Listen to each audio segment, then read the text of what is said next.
तो क्या शेक्स पीना भी अच्छा सही है या रॉन्ग फूड कॉम्बिनेशन में आता है? अधिकतर जो फ्रूट्स है वो सिट्रस रहते हैं तो उनमें खट्टा होता है, तो खट्टा दूध के साथ उसका सेवन करना जो है रॉन्ग फूड कॉम्बिनेशन है।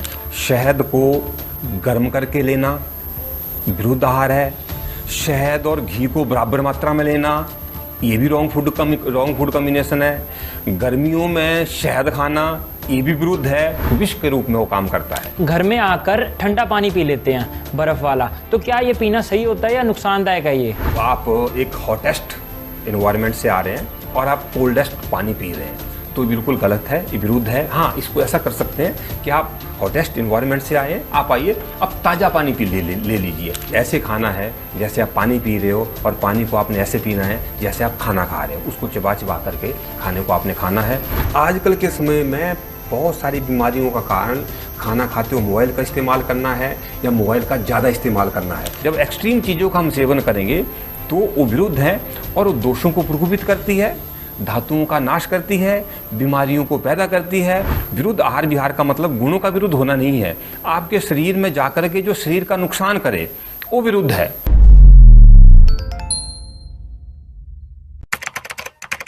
नमस्कार, D5 चैनल हिंदी देख रहे सभी दर्शकों का मैं विभोर स्वागत करता हूं। आज हमारे साथ मौजूद हैं MD आयुर्वेदा और state and national awardee doctor Gagandeep Sharma ji. Doctor Gagandeep Sharma, आपका बहुत बहुत स्वागत है D5 चैनल हिंदी में। धन्यवाद। हमारे साथ मौजूद है वंदना जी। नमस्कार। आज हम बात करेंगे कि खाने पीने से रिलेटेड चीज़ों की, कि क्या चीज़ खानी पीनी चाहिए, क्या चीज़ नहीं खानी पीनी चाहिए। हम लोग सभी स्वाद के शौकीन हैं और स्वाद में तो कई बार ज़्यादा भी खा जाते हैं और बेमेल खाना खा लेते हैं। हमें पता ही नहीं होता कि किसके साथ क्या चीज़ खानी है, क्या चीज़ नहीं खानी है और वो हमारे शरीर को कितना नुकसान पहुंचाएगा। इसके साथ साथ कौन सी ऋतु में कौन सी चीज़ खाई जाती है ये भी हमें ठीक से नहीं पता होता है। हम लोग अपनी दादी नानी से सुनते आए हैं कि ऐसा मत करो वैसा मत करो। हम सोचते हैं यार ये फालतू की चीज़ है, ये सब नहीं करना, हमने नहीं मानना, हम तो सब कुछ खाएंगे पिएंगे, हमें कुछ नहीं होगा। लेकिन होता बिल्कुल इसका विपरीत है, हम लोग बीमार पड़ जाते हैं। तो हम ऐसी क्या चीज़ है जो ना खाएं पिएं जिससे कि हम बीमार पड़े ही ना, हम बीमारियों से कोसों दूर रहें। तो हम इसी विषय पे आज बातचीत करेंगे डॉक्टर गगनदीप शर्मा जी से। डॉक्टर गगनदीप शर्मा जी, सबसे पहले तो आप हमें ये बताइए कि ये रॉन्ग फूड कॉम्बिनेशन क्या होता है, किसके साथ क्या चीज़ नहीं खानी चाहिए या क्या खाना पीना हमारी सेहत को नुकसान देता है? रॉन्ग फूड कॉम्बिनेशन का आयुर्वेद में पुराने समय से वर्णन मिलता है। आचार्य चरक ने, आचार्य सुश्रुत ने, आचार्य भागवत ने इसके बारे में बताया है। रॉन्ग फूड कॉम्बिनेशन का मतलब है कि दो ऐसी चीज़ें जो आपस में नहीं खानी चाहिए और लोक व्यवहार में हम इसको सिर्फ खाने के आहार तक सीमित रखते हैं, लेकिन ऐसी कौन सी चीज़ें जो नहीं करनी चाहिए या खाने के साथ क्या नहीं करना चाहिए। तो इस तरीके से जो इसको विरुद्ध आहार विहार कहा गया है और इसमें आयुर्वेद में कहा है कि इससे क्या होता है, इससे हमारे शरीर में बहुत सारी बीमारियां पैदा होती हैं, दोष प्रकोपित हो जाते हैं और हमारे शरीर की जो धातुएं हैं वो नष्ट हो जाती हैं। तो इसी को रॉन्ग फूड कॉम्बिनेशन या विरुद्ध आहार विहार, अकेला खाना नहीं, खाने के साथ जीवन शैली भी क्या विरुद्ध है और ऋतुओं के अनुसार क्या करना है क्या नहीं करना है, वो विरुद्ध आहार विहार के अंतर्गत आ जाता है। तो गगनदीप शर्मा जी, हम बात कर रहे हैं कि रॉन्ग फूड कॉम्बिनेशन क्या होता है, तो इसके अंदर आप किन चीज़ों को रखेंगे और किस चीज़ के साथ क्या नहीं खाना चाहिए ये तो हमें पता ही नहीं होता है। जैसे कई बार कहते हैं कि दूध के साथ में मीट नहीं खाना चाहिए, तो इस बारे में आपका क्या कहना है? देखिए, आयुर्वेद में कहा गया है कि भोजनम ही भेषजम, your food is your medicine. तो जब हम एक आहार को एक दवाई मानते हैं तो उसके कुछ नियम हैं। जैसे दवाई लेने के एक नियम होते हैं। देखिए, दवाई क्या है, उसकी एक समय पे लिया जाता है और उसकी एक मात्रा है। वैसे ही खाना कितना खाना है, पहले तो प्रश्न है, जितनी आपको भूख लगी है उससे तीसरा हिस्सा आपने खाली रखना है। मतलब अगर आपको 3 रोटियों की भूख है तो आपने 2 रोटी ही खानी है, नियम नंबर 1। दूसरा कि दिन में कितनी बार खाना है। आयुर्वेद में द्विकाल भोजन का वर्णन है, 2 समय भोजन ही बताया गया है। रात का खाना सूर्य छिपने से पहले और सुबह का खाना 10 से 11 बजे, ये द्विकाल भोजन का वर्णन है। अब क्या साथ में खा सकते हैं क्या नहीं खा सकते हैं, तो इसके बारे में आयुर्वेद में जो वर्णन किया गया है विरुद्ध आहार विहार अध्याय में, तो उसमें कहा गया है कि कुछ चीज़ें बताई गई हैं कि जिनका अगर सेवन हम करते हैं तो हमारे बॉडी में वो टॉक्सिन्स पैदा करती हैं, वो धातुओं को नष्ट करती हैं, वो दोषों को प्रकोपित करती हैं। ये जरूरी नहीं है कि उनके जो गुण हैं वो आपस में विरुद्ध हैं। दो समान गुणों वाला जो आहार विहार है वो भी विरुद्ध हो सकता है। विरुद्ध आहार विहार का मतलब गुणों का विरुद्ध होना नहीं है, आपके शरीर में जाकर के जो शरीर का नुकसान करे वो विरुद्ध है। तो उसमें सबसे पहले अगर हम आहार की बात लें तो आजकल जो बड़ा देखा जाता है नमक और दूध का जो कॉम्बिनेशन है, इकट्ठे खाना, ये विरुद्ध आहार विहार है। जितने अधिकतर चमड़ी के रोग होते हैं उनका कारण दूध और नमक का इकट्ठा सेवन है। जैसे आपने खाना खाया, खाने के बाद आपने दूध पी लिया और खाने में नमक था। अकेला दूध का मतलब दूध नहीं है। हम अगर एक पिज़्ज़ा खा रहे हैं, बर्गर खा रहे हैं, सैंडविच खा रहे हैं, उसमें जो क्रीम है वो भी दूध का ही एक रूप है, तो वो भी जो है विरुद्ध है। दूसरा, दूध के साथ मछली का सेवन या दूध के साथ नॉन वेज का सेवन, ये भी विरुद्ध आहार विहार है। अब देखिए आयुर्वेद में आचार्य चरक ने क्या कहा है कि दूध जो है मधुर रस है, मछली का भी मधुर रस है, दूध का मधुर विपाक है, जो मछली है वो भी मधुर विपाक की है, दूध महाभिसंधि है, मछली भी महाअभिसंधि है, तो तीन गुण तो समान है, लेकिन एक गुण विरुद्ध है और वो गुण है जो उसका विपाक है। जो दूध है वो उसका शीत विपाक है और जो शीत वीर्य है, और जो मछली है वो उष्ण वीर्य है। तो जब हम विरुद्ध की बात करते हैं तो क्या हमने ध्यान में रखना है, बेसिकली क्या है कि तीन चीज़ें हैं। जैसे शीत, शीतर, शीतम, कोल्ड, कोल्डर, कोल्डेस्ट। तो आचार्य सुश्रुत ने कहा है कि जब तरतम, जो हाई डिग्री की चीज़ों का जब हम सेवन करते हैं, लगातार सेवन करते हैं और दो चीज़ों का इकट्ठा सेवन करते हैं तो दिक्कत है। जैसे बहुत ज़्यादा ठंड का मौसम है, जनवरी का महीना है, अब जनवरी का महीना है तो 5 डिग्री टेम्परेचर है और हमने क्या किया कि हमने आइसक्रीम खा ली, तो वो जो है वो विरुद्ध है। और अब 45 डिग्री टेम्परेचर है, बहुत गर्मी है, हम घर में आए तो 45 डिग्री मतलब एक्सट्रीम टेम्परेचर, हमने क्या किया, हम घर जा कर के हमने फ्रिज का 5 डिग्री वाला पानी पी लिया। अब वो एक्सट्रीम कोल्ड था, एक एक्सट्रीम हॉट। जब भी एक्सट्रीम की बात आएगी, जबकि तरतम भाव की बात आएगी तो विरुद्ध होगा। अब 45 डिग्री टेम्परेचर, बाहर हमने एसी लगा लिया 16 डिग्री टेम्परेचर पे, तो ये भी विरुद्ध है। और दूसरा, बहुत ज़्यादा ठंडी चीज़ और गर्म चीज़ का सेवन। और आजकल बड़ी एक रेसिपी या एक खाना बड़ा प्रसिद्ध है जिसे हम सीजलर ब्राउनी कहते हैं, तो उसमें बहुत ढूंढते हैं, हमारे युवा साथी हैं, युवा बच्चे हैं, वो बहुत पसंद करते हैं। तो उसमें क्या किया जाता है कि बिल्कुल चिल्ड आइसक्रीम है जो है बिल्कुल गर्म, उसमें चॉकलेट जो डाली जाती है, तो उसको सीजलर ब्राउनी कहा जाता है, तो वो भी विरुद्ध है। तो इस तरीके से जो एक्सट्रीम चीज़ें हैं, जब एक्सट्रीम चीज़ों का हम सेवन करेंगे तो वो विरुद्ध है और वो दोषों को प्रकोपित करती है, धातुओं का नाश करती है, बीमारियों को पैदा करती है। और जो ऑटो इम्यून डिसऑर्डर है, आजकल हम बात करते हैं, सोराइसिस है, वाइटिलिगो है, एक्जिमा है, बहुत सारे ऑटो इम्यून डिसऑर्डर के पीछे जो है विरुद्ध आहार विहार उसका एक प्रमुख कारण है।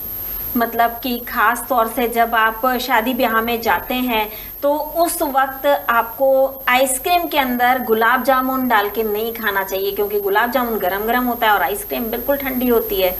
बिल्कुल, और ये मैं बताना भूल गया था, क्योंकि अकेली सीजलर ब्राउनी नहीं है, ये रेसिपी काफ़ी चली हुई है कि आइसक्रीम और हॉट गुलाब जामुन या गर्म जलेबी के साथ ठंडी बिल्कुल रबड़ी, इस तरीके से जो है ये चीज़ों इनका सेवन नहीं करना चाहिए। अग्नि मांद्य करता है, दोषों को प्रभावित करता है, बॉडी की इम्यूनिटी को कम करता है, इंडाइजेशन पैदा करता है। वैसे भी अगर हम देखेंगे एक तवा है वो बिल्कुल गर्म है और उसके ऊपर ठंडा पानी फेंकेंगे तो कैसे उसका एक धुआं निकलता है। तो जैसे हम इन चीज़ों का सेवन करते हैं वैसे ही हमारा जो डाइजेस्टिव सिस्टम है वो डिस्टर्ब होता है, हमारी अग्नि है वो मंद होती है और जो डाइजेशन की प्रोसेस है वो बहुत स्लो हो जाती है और खाने का जो पाचन है वो सही नहीं होता। तो डाइजेशन, एब्जॉर्प्शन और असिमिलेशन ये सही नहीं होती। हम जो खा रहे हैं उसके एग्जैक्ट तत्व हैं वो हमारे शरीर को नहीं लगते हैं। आजकल शेक्स ज़्यादा चल रहे हैं कि हम बनाना शेक पी लेंगे, मिल्क शेक पी लेंगे, तो क्या शेक्स पीना भी अच्छा सही है या रॉन्ग फूड कॉम्बिनेशन में आता है ये? बिल्कुल। क्या है कि अधिकतर जो फ्रूट्स है वो सिट्रस रहते हैं, तो उनमें खट्टा होता है, तो खट्टा दूध के साथ उसका सेवन करना जो है रॉन्ग फूड कॉम्बिनेशन है। होना क्या चाहिए, फ्रूट आप अलग खाइए, दूध आप अलग पीजिए, और फ्रूट और दूध में भी आधा घंटा 1 घंटे का जो है गैप रहना चाहिए। लेकिन नॉर्मल क्या होता है कि वो स्वाद में मतलब अच्छा लगता है हमें, तो हम उसको जो है प्रेफर करते हैं, अदरवाइज ये रॉन्ग फूड कॉम्बिनेशन है। ऐसे ही आजकल बहुत ज्यादा चलन हुआ है कि हम लोग डाइट पर हैं, हम लोग पतले होंगे, या सुबह सुबह उठ करके आपने देखा होगा कि अक्सर 90% जनता शहद पीती है नींबू के साथ में, वो भी गर्म पानी के अंदर। तो वो कितना सही है? क्या वो भी रॉन्ग फूड कॉम्बिनेशन में आता है? बिल्कुल, जो ये संस्कार विरुद्ध है, शहद को गर्म करके लेना विरुद्ध आहार है, शहद और घी को बराबर मात्रा में लेना ये भी रॉन्ग फूड कॉम्बिनेशन है, गर्मियों में शहद खाना ये भी विरुद्ध है, और सबसे ज़्यादा जो बहुत अधिक लोग पतला होने के लिए इस्तेमाल करते हैं कि गर्म पानी में शहद डालकर और नींबू डालकर पीते हैं, तो ये भी विरुद्ध है। शहद को गर्म करके गर्म पानी में डाल के गर्म ऋतु में या घी के समान मात्रा में नहीं लेना है, वो विरुद्ध है और वो एक विष के रूप में वो काम करता है। अगर हम वैसे तो लोग फास्ट फूड के भी बहुत ज्यादा शौकीन होते हैं, और आजकल फास्ट फूड चल भी बहुत ज्यादा रहा है, छोटे छोटे बच्चे फास्ट फूड के शौकीन हैं, तो इसके साथ में क्या चीज नहीं खानी पीनी चाहिए, और क्या फास्ट फूड सेल्फ खाना बहुत अच्छा रहता है? और देखिए, हम फास्ट फूड के तो हम खिलाफ हैं, फास्ट फूड नहीं खाना चाहिए, लेकिन फिर भी अगर आपने खाना है तो उसका एक नियम है कि एक तो आप उसको एग्जैक्ट उस टाइम खाइए जब आपको भूख लगी हो, शाम को 5, 6, 7 बजे लीजिए, और उसके बाद डिनर ना करिए, उसके बाद दूध ना पीजिए, नियम नंबर 1। और दूसरा, फास्ट फूड के बाद कोल्ड ड्रिंक को अवॉइड करना चाहिए, क्योंकि अगर आप कोई भी चीज़ है वो गर्म ले रहे हैं और ऊपर से आप कॉफ़ी ले रहे हैं जो कि कोल्ड कॉफ़ी है, या आप कोल्ड ड्रिंक साथ में ले रहे हैं, तो वो भी रॉन्ग फूड कॉम्बिनेशन है। रॉन्ग फूड कॉम्बिनेशन से कौन कौन सी गंभीर बीमारियां हो सकती हैं हमें? जितने भी इंडाइजेशन की प्रॉब्लम है, जलन, खट्टे डकार, कब्ज, गैस, IBS, इरिटेबल बाउल सिंड्रोम, संग्रहणी, ये सारे रॉन्ग फूड कॉम्बिनेशन से होते हैं। स्किन डिसऑर्डर्स, जितने भी चमड़ी के रोग हैं, जिसमें चाहे एप्सोराइसिस है, वाइटिलिगो है, या इचिंग है, या अर्टिकेरिया है, वो भी रॉन्ग फूड कॉम्बिनेशन से होते हैं। डायबिटीज़, कोलेस्ट्रॉल का इंक्रीज होना, BP का इंक्रीज होना लेट स्टेज में, यह भी रॉन्ग फूड कॉम्बिनेशन से होता है, क्योंकि इससे अग्नि मांद्य होता है, दोष दूषित होते हैं, धातुएं दूषित होती हैं, इसलिए सभी रोगों का कारण जो है रॉन्ग फूड कॉम्बिनेशन है। वैसे अक्सर कहा जाता है कि बरसातों में दही नहीं खाना चाहिए, तो दही बरसात में ही क्यों नहीं खाना चाहिए? वैसे भी कई बार हमने ये भी सुना है कि दही रात के समय भी नहीं खाना चाहिए। बिल्कुल, दही रात के समय नहीं खाना चाहिए, और दही को आप सूरज 5 बजे से पहले ले सकते हैं। बरसात के मौसम में दही का सेवन कुछ जगह आयुर्वेद में बताया गया है, कुछ जगह नहीं बताया गया है, लेकिन फिर भी आप दही को अगर आप उसको जो है रिड़क करके उसका मक्खन निकाल लेंगे और साथ में लस्सी निकालेंगे, तो लस्सी का सेवन आप कर सकते हैं। अदरवाइज दही उष्ण होता है, गर्म तकसीर है, और दही अभिसंधि होता है, दही चैनल को ब्लॉक करता है आयुर्वेद के अकॉर्डिंग। तो जहाँ पर जुकाम है, जहाँ पर रेसा है, जहाँ पर मोटापा है, वहाँ पर दही का सेवन नहीं करना चाहिए। अब सबसे अहम बात आती है कि किस ऋतु में क्या चीज खानी पीनी चाहिए और क्या चीज बिल्कुल नहीं खानी पीनी चाहिए। देखिए, एक सीधा सा सिद्धांत है कि जिस ऋतु में जो ऋतु का स्वभाव है वैसा खान पान नहीं खाना चाहिए। जैसे अब गर्मियां हैं तो गर्म चीज़ें नहीं खानी चाहिए, ठंड है तो ठंडी चीज़ें नहीं खानी चाहिए। उदाहरण के तौर पे जैसे मैंने बताया कि 10 डिग्री टेम्परेचर है और हम आइसक्रीम खा रहे हैं, और ऐसा तो कम देखा जाता है, लेकिन गर्मियों के मौसम में जो है हम चाय पीते हैं, क्योंकि चाय एक एडिक्शन है, सामाजिक तौर पर मान्यता प्राप्त नशा है, उसकी तलब उठती है, बिल्कुल जैसे शराब की तलब उठती है, भूखी अफीम की तलब उठती है, वैसे ही चाय की तलब उठती है। तो जब 40 डिग्री, 35 डिग्री, 45 डिग्री टेम्परेचर है, उस समय भी हम चाय पीते हैं। तो ये जो एज का जो खान पान है, ये चाय जो है गर्मियों के मौसम में नहीं रहनी है। और ऋतुओं के हिसाब से, जैसे वर्षा ऋतु है तो इस ऋतु में वात का प्रकोप होता है, तो वो चीज़ें जो वातवर्धक है, जैसे बहुत ज़्यादा एक्सरसाइज करना, बहुत ज़्यादा बोलना, या बहुत ज़्यादा तेज चलना, बरसात के मौसम में ज़्यादा एक्सरसाइज नहीं करनी चाहिए। इसके अनुसार हल्का खाना खाएं, आप थोड़ा बहुत देसी घी का इस्तेमाल करें, सूप का इस्तेमाल करें, खिचड़ी का सेवन करें। और इस मौसम में, बरसात के मौसम में, जैसे वर्षा ऋतु चली है, तो पत्तेदार सब्जियां नहीं लेनी है। क्योंकि बारिश होती है तो पत्तेदार सब्जियां जो है इस मौसम में बिल्कुल भी नहीं खानी चाहिए, और रात का खाना जो है हल्का खाएं। मतलब कहने का ये कि क्योंकि कहते हैं कि उसके अंदर कीड़े होते हैं, इस वजह से। बिल्कुल, जैसे इस ऋतु में क्या होता है, जब बारिश होती है तो बारिश होकर के नीचे बारिश गिरते हैं, बहुत सारी मिट्टी, बहुत सारे कीड़े पनप जाते हैं, वहाँ से गर्मी पैदा होती है। और क्योंकि पित्त का संचय काल चला हुआ है, इसलिए उसमें गर्मी अम्लता भी बढ़ जाती है, तो मतलब वो गर्मैश को भी पैदा करने वाला है। क्योंकि इसके बाद सर्द ऋतु है, सर्द ऋतु में पित्त का प्रकोप रहेगा। तो यहाँ अभी जो हम पिएंगे, जो पत्तेदार सब्जियां खाएंगे, एक तो उसमें कीटाणु होंगे, नियम नंबर 1। दूसरा, वो प्रॉपर्टी के डाइजेशन नहीं होगी, क्योंकि इस मौसम में अग्निमांद्य होता है तो नॉर्मल ना लूज मोशन वगैरह ज़्यादा रहते हैं। तो पत्तेदार सब्जियां ज़्यादा फाइबर जब लेंगे तो आपके जो है आपको लूज मोशन लग सकते हैं। तीसरा, क्योंकि पित्त का संचय काल चला हुआ है, इसलिए अम्लता ना पैदा हो, अम्ल गुण कई बार उन पत्तों में आ जाता है, तो इसलिए उनका सेवन इस मौसम में, वर्षा ऋतु में नहीं करना चाहिए। गर्मियों में आमतौर पर ये देखा जाता है कि बच्चे बाहर से खेल के आते हैं गर्मी में और घर में आकर ठंडा पानी पी लेते हैं बर्फ वाला, तो क्या ये पीना सही होता है या नुकसानदायक है ये? देखिए, जैसे मैंने कहा पहले कि आप एक हॉटेस्ट इन्वायरमेंट से आ रहे हैं और आप कोल्डेस्ट पानी पी रहे हैं, तो बिल्कुल गलत है, ये विरुद्ध है। हाँ, इसको ऐसा कर सकते हैं कि आप हॉटेस्ट इन्वायरमेंट से आए, आप आइए, आप ताज़ा पानी पी ले लीजिए, या आप 10% या 15% फ्रिज का डाल लीजिए, 70 to 80% नॉर्मल वाटर हो, ताकि आपको जो हो विरुद्ध ना हो, इनकम्पैटिबल ना हो। आपको प्यास लगी है और उतना ही पानी आप पिए। सर्दियों में हम लोग ऐसा क्या खाएं कि जो हमारे शरीर के लिए अच्छा हो, हमें नुकसान ना दे? वो देखिए, सर्दियों में आयुर्वेद में कहा है कि जो आपकी अग्नि होती है वो बहुत प्रदीप्त होती है। तो अग्नि प्रदीप्त होने का मतलब है कि आपको भूख अच्छी लगती है और आपको हजम भी बहुत अच्छा होता है। इसलिए हमारा जो किचन है, हमारी जो माता है, दादी है, नानी है, मासी है, वो सारे वैज्ञानिक बनाते हैं। जैसे सबसे ज़्यादा जो पंजीरी बनती है, सबसे ज़्यादा जो ड्राई फ्रूट्स हैं, उसका नवंबर, दिसंबर, जनवरी, फरवरी, ये 4 महीने जिसमें इनका भरपूर सेवन करना चाहिए।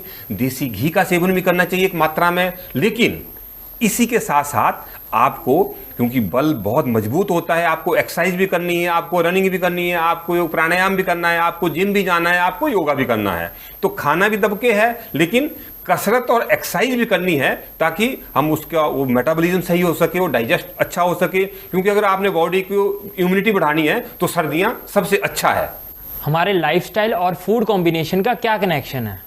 लाइफस्टाइल और फूड कॉम्बिनेशन का आपस में बहुत गहरा कनेक्शन रहता है, क्योंकि रॉ फूड कॉम्बिनेशन, पहले तो 2 फूड हैं वो आपस में विपरीत हैं, वो हमने नहीं खाने। एक लाइफस्टाइल है और एक हमारा फूड है। जैसे हम पानी पी रहे हैं, वहाँ पे हम 45 डिग्री जो है बाहर गर्मी में से आ रहे हैं और ठंडा पानी पी रहे हैं, तो ये फूड और एक लाइफस्टाइल दोनों का रॉन्ग कॉम्बिनेशन हो गया। और 2 लाइफस्टाइल का जो है कॉम्बिनेशन नॉर्मल रहता है कि हमने बहुत ज़्यादा, हम गर्मी में बहुत एक्सरसाइज कर रहे हैं, बहुत हमें पसीना आया है और हम घर आए और हम 16 डिग्री या AC में, 18 डिग्री AC में लगा करके हम बैठ गए। दोनों गहरा कॉम्बिनेशन है। सिर्फ रॉन्ग फूड कॉम्बिनेशन का मतलब सिर्फ 2 खानों के बीच में ही गलत कॉम्बिनेशन नहीं है, वो हमारा डाइट और लाइफस्टाइल से भी जुड़ा हुआ है। अब एक जल्दी से रैपिड फायर सा राउंड खेलते हैं हम लोग कि उसमें आप हमें ये बताइएगा कि कौन सी चीज़ किसके साथ लेना बिल्कुल खराब माना जाता है।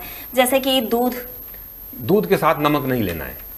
शहद को गर्म करके नहीं लेना है, और शहद को गर्म ऋतु में नहीं लेना है, और शहद को गर्म पानी के साथ नहीं लेना है। फ्रूट्स को आपने दूध के साथ नहीं लेना है। दही को आपने गर्म करके नहीं खाना है। फास्ट फूड नहीं लेना चाहिए, लेकिन अगर आपने लेना है तो कोल्ड ड्रिंक के साथ उसका सेवन ना करें। गर्मियों में क्या नहीं खाना चाहिए? गर्मियों में बहुत ज़्यादा गर्म चीज़ें, जो तकसीर में हो, बहुत ज़्यादा भारी चीज़ें जो हजम करने में जिनको तकलीफ हो, और बहुत ज़्यादा ऑयली और स्पाइसी चीज़ें नहीं खानी चाहिए। सर्दियों में क्या चीज़ नुकसान करती है?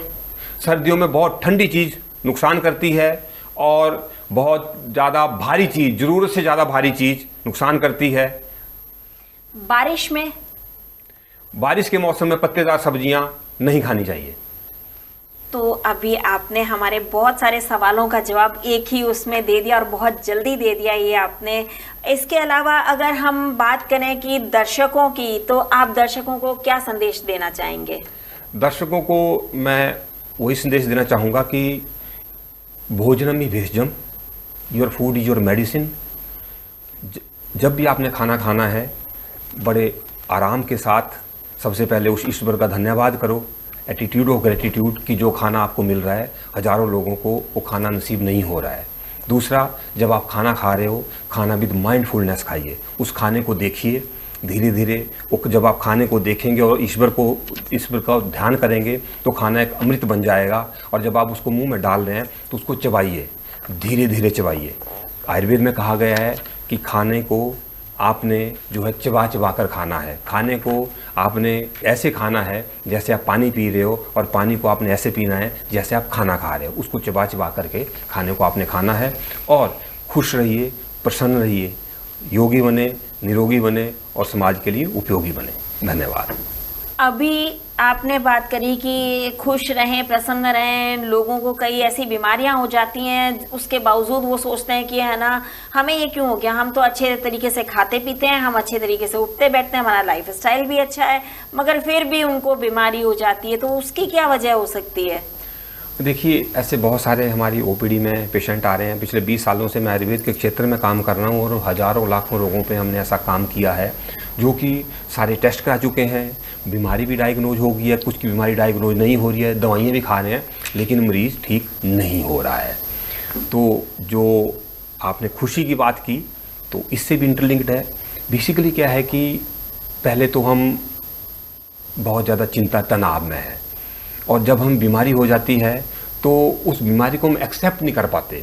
उस बीमारी के बारे में बहुत ज़्यादा स्टडी करने लग जाते हैं, गूगल पे उसको सर्च करते हैं, दोस्तों से पूछते हैं, मोबाइल को उसको देखते हैं, और इतनी एडवांस, क्योंकि गूगल में जब हम उसको सर्च करते हैं तो उसमें एडवांस से एडवांस कंडीशन लिखी होती है। जैसे सपोज मुझे 2 महीने से पेट दर्द है, तो पेट दर्द गैस से है, जलन से है, तेजाब से है।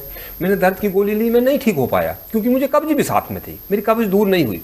लेकिन जब मैं गूगल पे गया तो वहाँ पे आया कि लेट स्टेज में कैंसर भी हो सकता है। तो हमने एज्यूम कर लिया कि कैंसर है, और उसके बारे में विचार करने लगे, हम कैंसर को स्टडी करने लगे। तो जैसे जैसे हम कैंसर को स्टडी करेंगे, जो जो हम स्टडी करें, हमारे अंदर हमें लगता है कि मुझे ये लक्षण पैदा हो रहा है, मुझे ये लक्षण पैदा हो रहा है, मुझे ये लक्षण पैदा हो रहा है। तो ओवर स्टडी, ओवर ज्ञान जो है, एक तो ही खतरनाक है। दूसरा, आजकल के समय में हम बड़े तर्कशील हो गए हैं, हम हर चीज़ में वैज्ञानिकता ढूंढते हैं। ऐसा क्यों करें, ये क्यों करें? क्योंकि आयुर्वेद में जब चिकित्सा की बात होती है, जब किसी बीमारी को ठीक करना है, तो उसमें 3 तरीके बताए गए हैं, जिसमें युक्तिवापाश्रय चिकित्सा, जिसमें आपने पंचकर्म करना है और आपने दवाई देनी है। एक चिकित्सा दैवव्यपाश्रय बताई गई है, डिवाइन थेरेपी। उसमें आपने क्या करना है, आपने माता पिता की सेवा, गुरुजनों का आशीर्वाद, मंदिर जाना, गुरुद्वारा साहब जाना, मस्जिद आना, पाठ करना, पेड़ पौधों को पानी देना, जॉय ऑफ गिविंग, उस देने का आनंद लेना, जरूरतमंदों की सेवा करना, किसी मंत्र का उच्चारण करना, कोई जप करना, कोई हवन करना, कोई पाठ करना, किसी नव को धारण करना, ये दैवव्यपाश्रय चिकित्सा, डिवाइन थेरेपी। और तीसरी चिकित्सा बताई गई है सत्योजय। सत्योजय चिकित्सा क्या है कि आजकल के समय में हमने क्या किया है, हमने अपने दिमाग को एक डस्टबिन बना दिया है, हम उसको कूड़ादान बना दिया है। 1 साल पुरानी बात, 2 साल पुरानी बात, 3 साल पुरानी बात, 10-10 साल पुरानी बातें, जो बुरी बातें हैं वो हमने अपने दिमाग में रखी हैं, और अच्छी बातें हम भूल जाते हैं। किसी व्यक्ति में, मेरा दोस्त है, मेरी पत्नी है, मेरा बच्चा है, मेरा सास है, मेरी ससुर है, मेरी घरवाली है, उनमें 90% अच्छी चीज़ें हैं, हम उनको भूल जाते हैं। उसी 10% चीज़ें हैं, हम उनको एनालाइज करते रहते हैं, उस करके हम दुखी रहते हैं। तो सत्योजय चिकित्सा क्या है, अहितकर विषयों से अपने माइंड को हटाना, और उसका योग और प्राणायाम सबसे अच्छा माध्यम है। लेकिन फिर भी ऐसी बीमारियां बंदना जी हो रही हैं, जैसे किसी को कैंसर हो गया, तो व्यक्ति सोचता है यार मैंने जीवन में मैं तो इतना समय पे उठता हूँ, समय पे योग प्राणायाम भी करता था, सही समय पे खाना भी खाता था, कभी किसी का बुरा भी नहीं किया, तो मेरे साथ कैसा क्यों है? और इस चिंता में, इस तनाव में वो ऐसा मतलब गहराई में जाता है, ये गिल्ट उसके अंदर पैदा हो जाती है, और वहाँ से वो वापस नहीं आ पाता। तो देखिए, आयुर्वेद में इसका बड़ा अच्छा वर्णन किया है। आयुर्वेद में जो है, योग रत्नाकर में कहा गया है कर्मज व्याधि, स्पेशल एक चैप्टर में दिया गया है कर्मज व्याधि क्या है। कुछ बीमारियां ऐसी हैं जो आपने पूरे टेस्ट करा करके, दवाइयाँ खा करके, पूरा योग प्राणायाम करके, एक्सरसाइज करा करके भी आप ठीक नहीं हो रहे हैं। ये कर्मज व्याधि क्यों है? पूर्व जन्म के कुछ कर्म हम साथ लेकर के आते हैं जो हमें भोगने पड़ते हैं। मुझे एक प्रसंग याद आता है, स्वामी विवेकानंद जी के गुरु थे स्वामी परमहंस, काली माता के बहुत बड़े उपासक थे, काली माता से आमने सामने बातें करते थे। उनको गले का कैंसर हो गया, पानी भी अंदर ना जाए। तो स्वामी विवेकानंद जी ने अपने गुरु से पूछा, गुरु जी आपको गले का कैंसर हो गया, आप काली माता के इतने बड़े उपासक हैं, क्या माता को कह करके आप अपना कैंसर नहीं ठीक कर सकते? तो स्वामी परमहंस ने कहा कि देखो विवेकानंद, मैं इतना मतलबी हूँ कि मैं माता से इतनी छोटी चीज़ मांगूँ, और मैंने अगर चीज़ मांग भी ली और मेरे गले का कैंसर ठीक भी हो गया तो मुझे ये अगले जन्म में भुगतना पड़ेगा, क्योंकि मैं कुछ पूर्व जन्म साथ लेके आया हूँ। बिल्कुल ऐसा ही प्रसंग महाभारत में आता है कि जब भीष्म पितामह मृत्यु शैया पे लेटे हुए थे, बाणों की शैया पे लेटे हुए थे और उत्तरायण काल का वो इंतजार कर रहे थे कि जब उत्तरायण आएगा तो मैं अपने प्राणों को त्यागूंगा। तो वो सोचने लगे कि मैंने ऐसा क्या किया कि मुझे ऐसा समय नसीब हुआ। मैंने तो इस जन्म में तो मैंने अच्छे कर्म किए, अच्छा शिक्षा दी। तो फिर क्योंकि उनकी बुद्धि थी, उनको वरदान प्राप्त था, तो पूर्व जन्म के बारे में उनकी बुद्धि सोचने लगी दूरदृष्टि से।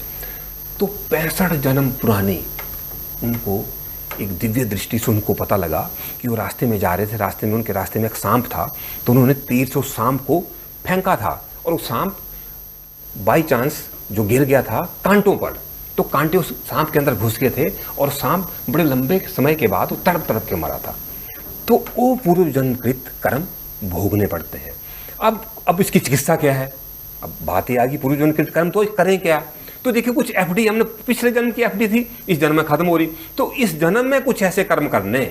तो जो दैवव्यपाश्रय चिकित्सा है, औषधि तो आपने लेनी है, दवाई तो आपने लेनी है, लेकिन जो दैवव्यपाश्रय चिकित्सा that is the divine therapy and सत्योजय चिकित्सा दैट इज द साइकोथेरेपी, वो आपने साथ लेनी है। मतलब पेड़ पौधों को पानी देना है, गौशाला जाना है, जरूरतमंद की सेवा करनी है, गुरुओं का आशीर्वाद लेना है, कुल देवी कुल देवता का आशीर्वाद लेना है, माता पिता की सेवा करनी है, किसी को बुरा नहीं बोलना है, योग प्राणायाम करना है, निरंतर जिस भी धर्म को आप मानते हैं उसका जप तप पाठ करना है, मंदिर जाना है। यू हैव टू सरेंडर, एक बार समर्पण कर दो कि ये ईश्वर जो तू करेगा अच्छा ही कर रहा है, पता नहीं कितना बुरा होना था, थोड़े से सर गया।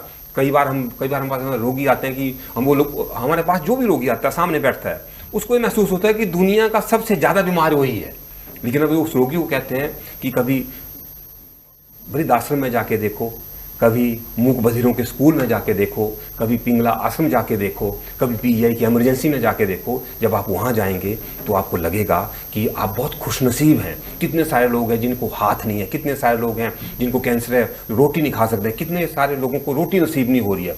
तो हर समय ईश्वर का धन्यवाद, attitude of gratitude, her time जैसे पंजाबी में कहा है शुक्राना अदा करना है। नाम जपो, कीर्त करो और बंड छपो, जैसे गुरु ग्रंथ साहिब में कहा गया है, वह एक ट्रीटमेंट का हिस्सा है। सर्वे भवन्तु सुखिना सर्वे संतु निरामया, सभी निरोग रहे, नानक ना चढ़दी कला तेरे पाने सरबत दा भला। जब सरबत दे भले की गल की गई है तो वो सिर्फ अपने भले दी नहीं की है, किसी धर्म के भले दी नहीं की है। हमारे यहाँ तो कुत्ते के लिए रोटी निकालते हैं, हमारे जो चिंटियाँ हैं उनको भी जो है वो डाला जाता है, गौशाला जाता है, सनातन धर्म में जो है माना जाता है। हर धर्म में जो है इस चीज की जो है वो माना जाता है। तो इस तरीके से जब आपका आचार रहेगा, व्यवहार रहेगा, तो कर्मज व्याधियां नहीं होगी। अगले जन्म के लिए आप एटलीस्ट यहां पर आप अपने जो है वो अच्छे कर्म करेंगे, तो जब कोई इच्छा, जब कोई ईर्ष्या, जब द्वेष नहीं रहेगा तो हम इन चीजों में नहीं फंसेंगे।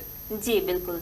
और अगर हम बात करें आज के युवा की, तो वो तो खास तौर से मोबाइल देखते हुए खाना खाते हैं, जबकि खाना खाते वक्त इन सब चीज़ों को दूर रखना चाहिए। क्या मोबाइल देखते हुए खाना खाने पर अपने शरीर पे कोई इफेक्ट पड़ता है या नहीं पड़ता है? देखिए, मोबाइल आज के समय में सबसे सस्ता नशा है, सबसे इजीली अवेलेबल नशा है, जब मर्जी करने लग जाओ। और ये रिसर्च हुई है कि जब मोबाइल को आपसे दूर करते हैं या जब आपको एक मोबाइल की एडिक्शन है, खासकर बच्चों को, तो जो विड्रॉल सिम्टम आते हैं वही केमिकल पैदा होता है जब शराब वाले को शराब नहीं मिलती, जब अफीम वाले को अफीम नहीं मिलती, भुक्की वाले को भुक्की नहीं मिलती, जब मोबाइल वाले को मोबाइल नहीं मिलेगा तो वही नशा जो है, वही दिमाग, वही केमिकल पैदा होंगे। और कई बार अगर व्यवहार में हम देखें कि कई बार हमारी पॉकेट में हर टाइम मोबाइल रहता है, कई बार मोबाइल का भी छूट जाए तो बार बार हम अपने शरीर पे हाथ डालते कहाँ गया, और एकदम घबराहट सी पैदा हो जाती है। बड़े लोग तो फिर भी एक लेवल तक उसका इस्तेमाल करें, लेकिन बच्चों में सबसे खतरनाक चीज़ है। और खासकर मोबाइल को देते हुए छोटे बच्चों को बड़ा देखा जा रहा है।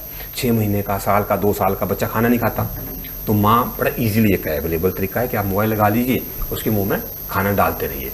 उस खाने का कोई भी प्रभाव नहीं है। नॉर्मल जब हम खाना खाते हैं सबसे पहले हमारी आंखें देखती हैं, आंखें देखने के बाद हम उसको हाथ से उठाते हैं, आंखें देखने के बाद साथ के साथ ब्रेन को मैसेज आता है, ब्रेन से जीभ को मैसेज आता है, जीभ पानी छोड़ती है, डाइजेस्टिव जूस सीक्रेट सलाइवा, मतलब खाने की डाइजेशन मुंह से शुरू हो जाती है। अगर आप मोबाइल देखते होते हैं तो क्या होता है, वो सलाइवा नहीं छूटेगा। अब जब आप खाएंगे तो उसको चबाएंगे भी नहीं आप, नहीं तो आप चबाएंगे उसको। सबसे पहले तो खाने का जो रंग है, जो स्वाद है, उसको नहीं महसूस करेंगे। आपका मनपसंद खाना है, जो भाव शरीर में आएगा वो नहीं आएगा, मुंह से सलाइवा निकलेगा। जब उसको आप प्रॉपर चबाएंगे नहीं, अब अंदर चला जाएगा, और जब अंदर चला जाएगा अंदर भी प्रॉपर जूस सीक्रेट नहीं होगा, क्योंकि माइंड ने आपको मैसेज कन्वे नहीं किया ना। माइंड तो सारा उसी पे ध्यान है, आपके मोबाइल पे। तो आजकल के समय में बहुत सारी बीमारियों का कारण खाना खाते हुए मोबाइल का इस्तेमाल करना है, या मोबाइल का ज़्यादा इस्तेमाल करना है। खाना खाते हुए मोबाइल बिल्कुल इस्तेमाल ना करिए। और वंदना जी, बॉम्बे और बेंगलोर में आजकल डिजिटल डिटॉक्स सेंटर खुल गए हैं। पंजाब में तो आपने नशा छुड़ाओ केंद्र देख रहे हैं, जिसमें सिर्फ और सिर्फ अफीम को छोड़ना है, भांग को छोड़ना है, भुक्की को छोड़ना है, चिट्टे को छोड़ना है। लेकिन बेंगलोर और अपने बॉम्बे में जो है डिजिटल डिटॉक्स की, मोबाइल को छोड़ने के लिए 15-15 दिन अपने बच्चों को पेरेंट्स वहाँ छोड़ के आ रहे हैं कि मोबाइल से इनका नशा छुड़ाना है। और ऐसे उसमें अकेले बच्चे ही नहीं है, उसमें गृहिणियाँ भी हैं, उसमें माताएँ भी हैं, उसमें बहनें भी हैं, उसमें कॉर्पोरेट्स वाले भी हैं। तो कुछ ऐसे नियम अगर हम छोटे छोटे करें, जिसमें हम रात को एक नियम बना लें कि 8 बजे के बाद पूरी फैमिली डिजिटल डिटॉक्स हो जाएगी। 8 बजे के बाद हम मोबाइल ऑफ कर देंगे, हम फ्लाइट मोड पे कर लेंगे। नियम नंबर 1, बेडरूम में अगर आप ऑफ नहीं कर सकते हो, बेडरूम में चार्जिंग पर फ़ोन नहीं लगाना है, उसको दूसरे कमरे में चार्जिंग पे लगाना है। कमरा जो फ़ोन है वो दूसरे कमरे में रखना है। बिल्कुल जैसे हम नशा छोड़ते हैं ना, वैसे इसको छोड़ा जाएगा। नहीं तो अभी इतनी सारी रिसर्चेज हो रही है, हार्वर्ड यूनिवर्सिटी में रिसर्च हुई कि जो बच्चे मोबाइल देख रहे हैं उनकी डिसीजन लेने की कैपेसिटी खत्म हो रही है जी। उन बच्चों की बॉडी डेवलप नहीं हो रही है, वो बच्चे इरिटेटिव हो रहे हैं, वो बच्चे जल्दी स्ट्रेस में जा रहे हैं, वो बच्चे जल्दी डिप्रेशन में जा रहे हैं, वो बच्चे एंग्जाइटी में जा रहे हैं, वो बच्चे कंपेरिजन ज़्यादा कर रहे हैं, ठीक है। और अजीब सी साइकोलॉजिकल डिसऑर्डर, उनमें इंसोम्निया पैदा हो रहा है, उनको नींद नहीं आ रही है, उनका ब्रेन प्रॉपर डेवलप नहीं हो रहा है, उनकी छोटे बच्चों की जो आईज और वो प्रॉपर डेवलप नहीं हो रही है। एक मेरी ओपीडी में एक बच्चा आया तो उसकी आईज में प्रॉब्लम आ गई, और वो 2 साल का बच्चा था, और मदर काम करती थी, वो जॉब चली जाती, फादर भी जॉब रह जाता था, घर में छोड़ जाते थे, दादी मोबाइल दे देती थी, और वो लगातार 6-6, 8-8 घंटे मोबाइल देखता था। तो उसकी रेटिना में प्रॉब्लम आ गई, एक आइज़ की उसकी जो है वो आईसाइट ही चली गई। तो इतनी ज़बरदस्त, इतने खतरनाक इसके प्रभाव आ रहे हैं। मुझे लगता है सबसे विरुद्ध आहार अगर हम आज बात कर रहे हैं, अगर सबसे इनकम्पैटिबल, तो सबसे इनकम्पैटिबल तो ये मोबाइल है। जब आप घर में आकर के आप खाना खा रहे हैं तो इसका इस्तेमाल कर रहे हैं, फैमिली के साथ टाइम नहीं है, बच्चों के लिए टाइम नहीं है, तो सबसे इनकम्पैटिबल तो है। हाँ, ये वरदान भी है, अभिशाप भी है, आप पे निर्भर करता है। तो कहीं अभिशाप ना बन जाए, वरदान बन के रह जाए, तो उसके लिए इसका सीमित और जहाँ तक इस्तेमाल करें। और यू हैव टू डिटैच। आपके मन में इतनी कृपा होनी चाहिए कि मैं अगर 1 घंटा नहीं भी देखूं, इट्स ओके, मतलब मैं खुश रह सकता हूं, इससे परे भी एक जिंदगी है। तो आप पार्क में जाइए, आप छोटी मोटी एक्सरसाइज करिए, आप बच्चों के साथ खेलिए, आप पुरानी गेम में बच्चों के साथ खेलते हैं, राजा वजीर, कोई चोर सिपाही, इस तरीके की वो छोटी छोटी गेम, कोई कैरम बोर्ड आप बच्चों के साथ खेलिए। तो इस तरीके से जो है आप गेम में लगा करके, मोबाइल सबसे खतरनाक नशा है, सबसे सस्ता नशा है, सबसे इजीली अवेलेबल नशा है। और जैसे जैसे लोगों को पता लग रहा है, लेकिन क्या है कि मजबूर होकर हम इससे दूर नहीं जा पा रहे हैं। बिल्कुल, खुश रहना है तो इन सभी चीज़ों से दूर रहना पड़ेगा और बीमारियां अपने आप भाग जाएंगी। खुश रहने से वैसे भी कहते हैं कि बीमारियां पहले ही दूर भागती हैं, क्योंकि इंसान इतना ज़्यादा आजकल बिजी हो गया है, वो चाहता है कि वो मोबाइल के साथ ही कॉमेडी की चीज़ देख ले, और कॉमेडी देखते देखते कब वो क्या चीज़ देखने लगता है पता ही नहीं चलता है। कहीं पे हॉरर चल जाता है, कहीं पे कुछ स्टोरीज चल जाती हैं, तो वो उसी हिसाब से आगे बिहेव भी उनका इसी तरीके से हो जाता है। तो बिहेवियर पे कितना असर पड़ता है ये आप हमें बताइए। देखिए क्या है कि मोबाइल से बच्चे में क्या क्या चेंजेस होंगी। बच्चा बहुत एरोगेंट हो जाएगा, बहुत इरिटेट हो जाएगा, और बच्चे ज़्यादातर मोबाइल में करते क्या हैं, बच्चे ज़्यादातर गेम्स खेलते हैं। वो और ज़्यादा ख़तरनाक चीज़ है, क्योंकि गेम्स आपको एरोगेंट बनाती है, वो एग्रेसिव बनाती है। उसमें कुछ ऐसी गेम्स भी आजकल चली है कि जिसमें बच्चे आपने देखा सुसाइड तक कर रहे हैं। हाँ जी। ठीक है, और ये देखा गया है, मैंने खुद मेरे पेशेंट्स में देखा है कि जो बच्चा 8th में टॉपर था, 9th में उसने कहा कि ये ऑनलाइन क्लासेज है तो मुझे मोबाइल चाहिए, या मेरे दोस्तों के पास मोबाइल है इसलिए मुझे मोबाइल चाहिए। माँ बाप ने उसको मोबाइल दे दिया और 9th में उसके 60% मार्क्स आए। 90% से बच्चा 60% में आ गया। एरोगेंट हो जाता है, उसकी भूख मर जाती है। तो जब मोबाइल देखेगा लेट सोएगा, वो जब लेट सोएगा तो उसकी नींद पूरी नहीं होगी। नींद पूरी नहीं होगी तो छोटे छोटे वो बहाने बनाएगा। जैसे उसको मौका मिलेगा वो आपसे झूठ बोलना शुरू कर देगा कि मैं तो ऐसा कर रहा था, मैं तो पढ़ाई कर रहा था, और वो अलग कमरे में पढ़ रहा होगा और आपको लगे कि बच्चा पढ़ रहा है, लेकिन बीच में वो वहाँ से वो मोबाइल देखना शुरू कर देगा। वो बार बार वो आपको ब्लैकमेल करेगा कि अगर मैं तब ऐसा करूँगा आप मुझे मोबाइल देंगे, मैं तब ऐसा करूँगा। वो ब्लैकमेलिंग उसमें जो है। ये तो बच्चे खाना खाने के टाइम भी करते हैं कि हम खाना तभी खाएंगे कि जब आप हमें मोबाइल देंगे। तो इसके लिए देखिए क्या है कि मेरा एक और जो माता पिता मुझे सुन रहे हैं, मेरा उनसे अनुरोध है कि आपने ऐसा भी बिल्कुल नहीं करना कि बच्चों को मोबाइल बिल्कुल नहीं देना है। क्योंकि ऐसा है फिर बच्चा क्या होगा, जो चीज़ उसको नहीं मिलेगी, तो बच्चे को जब जो चीज़ हमें नहीं मिलती है ना, उसके खिलाफ उसके मन में और भावना पैदा होती है। तो हो सकता है वो ज़्यादा एरोगेंट हो जाए, कोई गलत स्टेप उठा ले। तो उसके लिए आपने टाइम फिक्स करना है कि देखिए तुम्हारे लिए 20, 30 to 45 मिनट्स तुम्हें ये टाइम दिया जाएगा। लेकिन उसका क्या क्राइटेरिया है, आपका होमवर्क खत्म होना चाहिए, ठीक है ना, आपकी पढ़ाई खत्म होनी चाहिए, उसके बाद आप टाइम को मिलेगा। और एक अलार्म लगाइए, उस अलार्म के बाद बच्चा जो है मोबाइल आपको दीजिए, और बच्चा क्या देख रहा है इसका आपको पता होना चाहिए।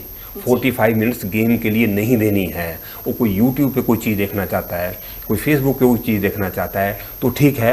अगर गेम्स भी देनी है तो ऐसे गेम्स 15-20 मिनट खिलाइए जो बहुत एग्रेसिव ना हो, जिसमें टारगेट ओरिएंटिंग ना हो। मैं बंदना जी आपको बताते बताते एक बात ध्यान आ गई। बड़े हैरान होंगे कि मेरे पास एक न्यूजीलैंड से केस आया। 16 साल का बच्चा था। IBS एक बीमारी है, इरिटेबल बाउल सिंड्रोम। तो उस बच्चे को क्या था कि उस बच्चे को 20 दिन टॉयलेट नहीं आती थी। 20 दिन उसको टॉयलेट नहीं आती थी, लैट्रिन ही नहीं जाता था। उसके बाद एक हफ्ता वो दिन के 15 से 20 बार जाता था। तो न्यूजीलैंड में उन्होंने ट्रीटमेंट कराई, USA गए, ऑस्ट्रेलिया गए, लास्ट में जो आयुर्वेद में आए, पंचकर्मा के हमारे हॉस्पिटल आए। तो अब मैं हिस्ट्री, क्योंकि देखो आयुर्वेद में जब भी आप कोई बीमारी का इलाज करना है पहले उसका कारण ढूंढना है कि बीमारी 16 साल के बच्चे को पैदा क्यों हुई।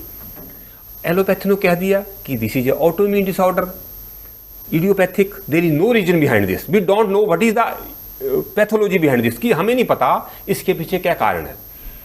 तो अब देखिए कितने हैरानी की बात है कि माँ बाप ने जो है उसको समझाने की कोशिश भी की, तो हुआ क्यों। अब मैंने निदान के पीछे, बच्चा मोबाइल देखता था, माँ बाप दोनों वर्किंग पे थे, तो मोबाइल देखते देखते बच्चों का ग्रुप बन गया। तो उस पर वो गेम्स खेलने लगे, कुछ ऐसी गेम्स होती हैं जो ग्रुप में खेली जाती हैं। तो मदर नाइट ड्यूटी करती थी, फादर भी नाइट ड्यूटी जाता था। तो रात को वो जैसे उन्होंने 8 बजे खेलने लगना, तो खाने का कोई टाइम नहीं, और खेलते खेलते टॉयलेट आ गई उसको रोक लेना, यूरिन आ गया उसको रोक लेना। आयुर्वेद में कहा कि वेगों को धारण नहीं करना है। रोटी खाने का कोई टाइम नहीं, और 5, 6, 7 घंटे उन्होंने ऐसे लगातार करना, और ऐसे करते करते वो दिन को भी करने लग गए। और धीरे धीरे वो कॉन्स्टिपेशन हुई। 1 दिन के बाद, 2 दिनों के बाद, जब 20 दिनों बाद उसको वॉटी ना आए तो डॉक्टर ने कह दिया इसका कोई इलाज नहीं है, ठीक है। तो उन्होंने बच्चे को समझाने की कोशिश की, बच्चा नहीं माना।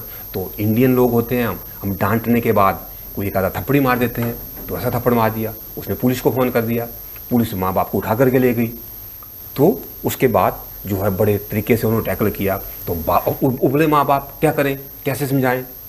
तो इंडिया आए, तो इंडिया आकर के बड़े हैरानी की बात है, सबसे पहले तो जब वो एयरपोर्ट पे उतरे तो सबसे पहले तो उसने 8-10 थप्पड़ मारे उसको, जो उसके अंदर रह गया था वहाँ का ना, कि मैं वहाँ नहीं मार पाया, तो तेरी ऐसी तैसी भी तूने मेरे को वहाँ पुलिस में कर दिया, तो थप्पड़ मारे, चलो वो तो आगे। उसके बाद आने के बाद अब उसमें विड्रॉल सिम्टम पैदा हो, तो बड़े अच्छे तरीके से योग से, प्राणायाम से, कुछ वैदिक काउंसलिंग से धीरे धीरे उस बच्चे को हमने काम किया और वो बच्चा बिल्कुल ठीक है। तो एक मोबाइल कहाँ तक एक बीमारी पैदा कर सकता है, एक मोबाइल कैंसर पैदा कर सकता है, एक मोबाइल आपकी आईसाइट को खत्म कर सकता है, एक मोबाइल आपके ब्रेन की नसें जो है वो सिकुड़ना शुरू हो जाती हैं, वो इंसोम्निया पैदा कर सकता है, नींद न आने की समस्या, वो एंग्जाइटी पैदा कर सकता है, डिप्रेशन पैदा कर सकता है, सुसाइडल टेंडेंसी पैदा कर सकता है। एक मोबाइल के इतने ज़्यादा खतरनाक तरीके साइड इफेक्ट हैं, और ये सोशली एक्सेप्टेबल नशा है, सामाजिक तौर पे मान्यता प्राप्त नशा है। अब मैं तो ध्यान रखिए कि पेरेंट्स क्या करें, हम जो बच्चों को कहते हैं वो बच्चे नहीं करते हैं, बच्चे वो करते हैं जो हम करते हैं। तो पहले तो charity begins from the home, start from your self. 8 बजे मैं मोबाइल बंद करूंगा। बच्चे को ज्ञान नहीं देना है, ज्ञान चंद नहीं बनना है, हमने कर्मचंद बनना है। नॉर्मल समाज में आजकल ज्ञान चंद है, हर बंदा ज्ञान बांट रहा है, आप मेरे से ज्ञान लीजिए, मेरे से, कर्मचंद नहीं है। तो हमने पहले कर्मचंद बनना है। 8 बजे एक नियम तय करिए कि 8 बजे मोबाइल ऑफ होंगे, सबसे पहले मैं रखूंगा, फिर मदर रखेगी, बच्चा 1 नहीं 2 दिन बाद जरूर रखेगा। एक टाइम फिक्स करिए, मैं जब खाना खा रहा हूँ मोबाइल नहीं सुनूंगा, ठीक है, मैं अपने बेडरूम में मोबाइल नहीं रखूंगा। तो start from your self, don't go out.